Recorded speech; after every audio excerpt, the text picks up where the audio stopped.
MLC ಜೊತೆ meeting ಮಾಡಿದ್ರಲ್ಲ MLCಗಳು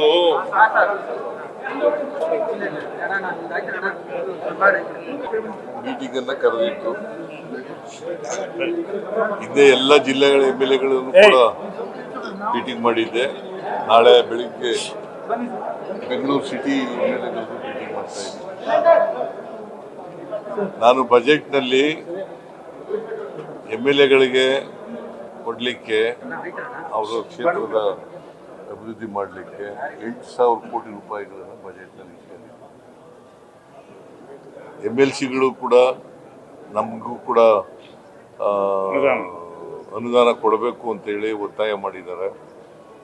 ನಾನು ಆ 8,000 ಕೋಟಿನಲ್ಲಿ MLAಗಳು MLCಗಳಿಗೆ ಏನು ಕೊಡೋಕ್ಕಾಗುತ್ತೆ ನೋಡ್ತೀನಿ ಅಂತ ಹೇಳಿದ್ದೀನಿ. ಆಶ್ವಾಸನೆ ಕೊಟ್ಟಿದ್ದೀನಿ. ಇಷ್ಟೇ ಕೊಡ್ತೀನಿ ಅಂತ ಹೇಳಕ್ಕಾಗಲ್ಲ, ಕೊಡ್ತೀನಿ ಅಂತ ಹೇಳಿದ್ದೀನಿ. ಸರ್, ಈಗ MLAಗಳಿಗೆ 50 ಕೋಟಿ ಕೊಟ್ಟಿದ್ದೀರಾ, MLCಗಳಿಗೆ ಎಷ್ಟು ಕೊಡ್ತೀರಾ ಸರ್? ಈಗ MLAಗಳು 50 ಕೋಟಿ ಹೇಳಕ್ಕೂ ಇಷ್ಟೇ ಕೊಡ್ತೀನಿ ಅಂತ ಹೇಳಿಲ್ಲ.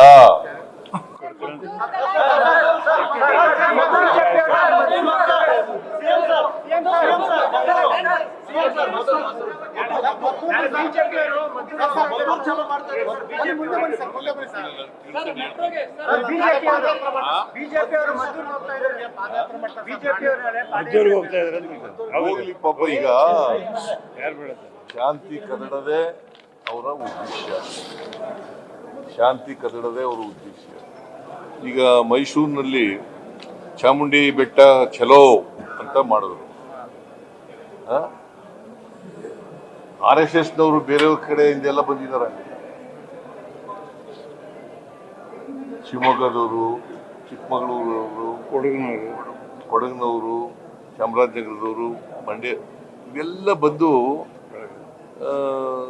ನೆಮ್ಮದಿನ ಹಾಳು ಮಾಡೋದು, ಶಾಂತಿಯನ್ನು ಕದಡತಕ್ಕಂಥದ್ದು ಇದನ್ನ ಮಾಡ್ತಾರೆ.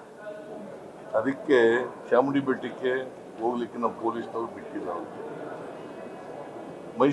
ಮಂಡ್ಯದಲ್ಲೂ ಕೂಡ ಮದ್ದೂರಿನಲ್ಲಿ ಇವತ್ತು ಬಂದ್ ಮಾಡೋಕ್ಕೆ ಕರೆದಿದ್ರು.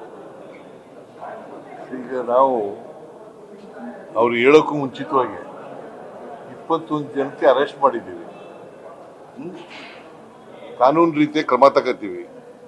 ಯಾರೇ ಅವರು BJPಯವರು ಇರಲಿ, ಕಾಂಗ್ರೆಸ್ನವರು ಇರಲಿ, ಅಥವಾ ಹಿಂದೂಗಳಿರಲಿ, ಮುಸಲ್ಮಾನರಿರಲಿ, ಕ್ರಿಶ್ಚಿಯನ್ರಿರಲಿ, ಯಾರೇ ಇರಲಿ ಕೂಡ ಕಾನೂನು ರೀತಿಯ ನಾವು ಆ ಧರ್ಮ, ಈ ಜಾತಿ, ಆ ಜಾತಿ ಅಂತ ನೋಡಕ್ ಹೋಗಲ್ಲ. ಯಾರು ತಪ್ಪು ಮಾಡ್ತಾರೆ ಅವ್ರ ಮೇಲೆ ಕ್ರಮ ತಗೋತೀವಿ.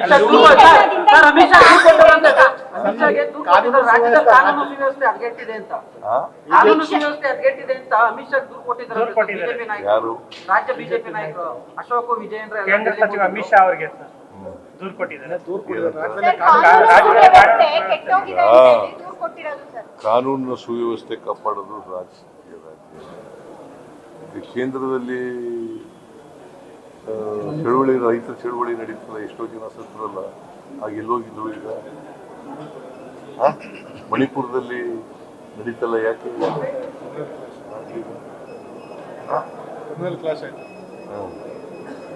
ಯಾಕೆ ಮಾಡಲಿಲ್ಲ? BJPಯವರು ಯಾಕೆ ಅಲ್ಲಿ ಮಾಡಲಿಲ್ಲ? ಮಣಿಪುರದಲ್ಲಿ ಪ್ರೈಮ್ ಮಿನಿಸ್ಟರ್ ಹೋಗ್ಲೇ ಇಲ್ಲ ಅಲ್ಲಿಗೆ. ನೀವು ಇದನ್ನೆಲ್ಲ ಹೇಳೋದೇ ಇಲ್ಲ, ತೋರಿಸೋದೇ ಇಲ್ಲ.